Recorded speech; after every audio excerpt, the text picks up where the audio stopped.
ایک دفعہ حضرت ابراہیم ادم رحمۃ اللہ کو کسی نے بطور نذرانہ 1000 درہم پیش کیے اور عرض کی، یا حضرت آپ رحمۃ اللہ انہیں قبول فرما لیجئے۔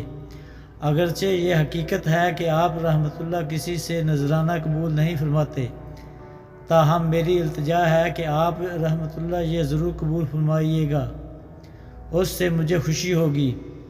حضرت ابراہیم ادر رحمۃ اللہ نے اس سے پوچھا، یہ بتاؤ تمہارے پاس کتنی دولت ہے؟ اس نے کہا، اس قدر ہے کہ جس کا شمار کرنا مشکل ہے۔ آپ رحمۃ اللہ نے پھر اس سے پوچھا، سچ سچ بتاؤ کہ کیا تمہیں مزید دولت کی خواہش ہے یا نہیں؟ اس نے کہا، اگر سچ پوچھتے ہو تو مجھے مزید دولت حاصل کرنے کی خواہش ہے، اور میرا پیٹ ابھی تک بھی نہیں بھرا، حالانکہ میں بے پناہ دولت کا مالک ہوں۔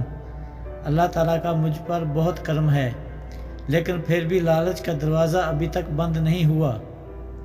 مزید سے مزید کے حصول کی جستجو کرتا رہتا ہوں۔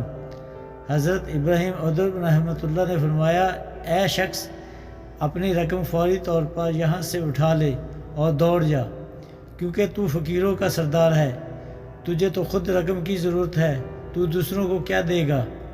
پہلے اپنی حوث تو پوری کر، پھر کسی اور کو دینے کے لیے سوچنا۔ Thanks for watching and